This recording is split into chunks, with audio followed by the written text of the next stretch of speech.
The spooky season is upon us again, so in celebration of Halloween, I thought we'd take a look at what might be the best short story in Green Lantern Corps Quarterly number 7, which was published all the way back in 1994. This was an anthology series that only came out 4 times a year, and issue 7 was horror-themed.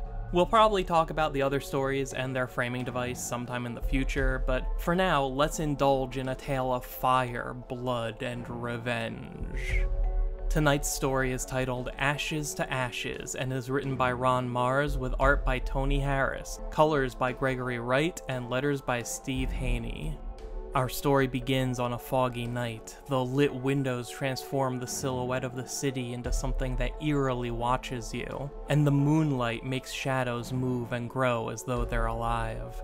A lone woman leaves the safety of the group and makes her way home by herself. She could have gotten a ride, but she chose to go on foot since she knows a shortcut. But the further she walks, the more nervous she gets, until she eventually takes a wrong turn and finds herself in an aptly named dead end.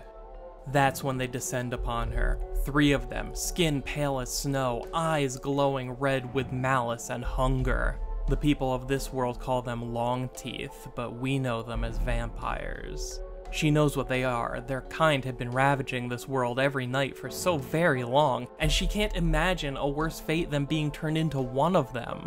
But her fear betrays her. They aren't looking to increase their numbers this night. No, tonight they came to feed. A blinding flash of green light interrupts their first bite as a Green Lantern arrives on the scene. And as he looks into the eyes of the lead vampire, the Lantern remembers the fateful day that set him on this path of blood-soaked revenge. How a farmer came home to find his house ablaze and his wife laying dead in the arms of a vampire who took her necklace as a trophy. He was powerless to do anything but look and remember the face of the monster who took everything. Sometime later, he was chosen to wield the ring, and finally had the power to fight back, to avenge his wife's death. He had no way of tracking the vampire who did it, but that was fine by him. He'd just have to kill them all. The Lantern quickly destroys one of the vampires, burning them from the inside out with a single shot. In the commotion, he grabs the young woman and tells her to run, as the second vampire strikes from above. Her fate is the same, a well-placed shot from the ring engulfing her in a smoldering explosion.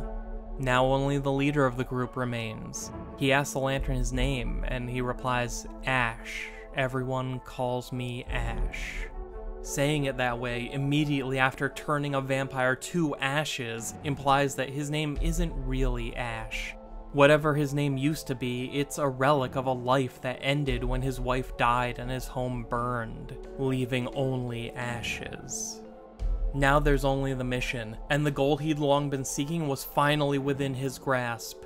Ash was careless, the ring's power made him overconfident, and it allowed the vampire to pull a knife and cut off Ash's fingers, separating him from the ring.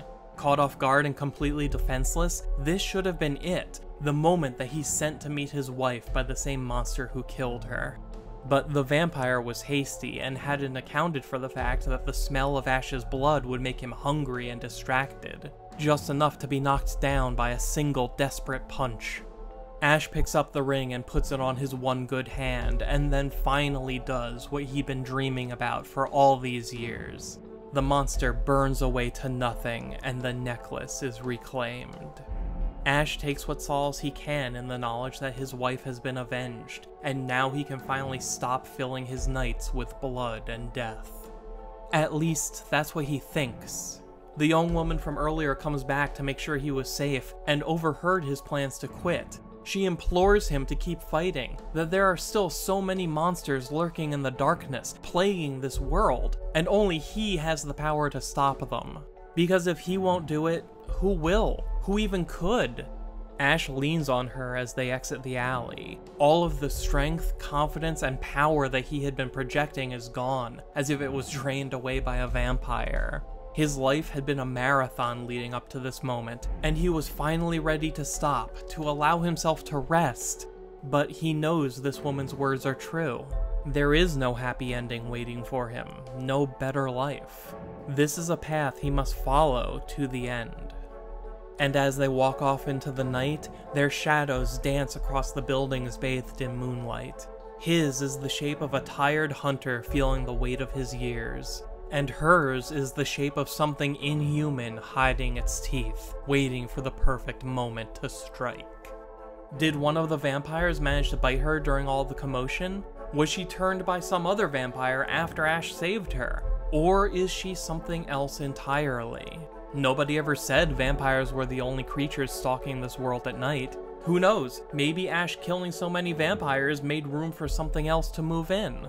Whatever she is, her point is clear. No matter how much he hunts, kills, and burns, there will always be more, and it will never be over. He is the Ash that's left after a happy life is burned to the ground, and he convinced himself that more fire could get rid of the darkness and the monsters that dwell within. But now that he's reached what he expected to be the end, he realizes an awful truth that he'd been blind to for so long. That fighting fire with fire just creates endless ash. And with that, the story concludes. I invite you all to tell me in the comments what you thought of Green Lantern Ash and his tragic quest, as well as what your favorite horror comics are, since I'm always looking for new ones to sink my teeth into. In the meantime, don't walk alone down any dark alleys, and have a safe and happy Halloween. My name is Dan, we'll talk again soon.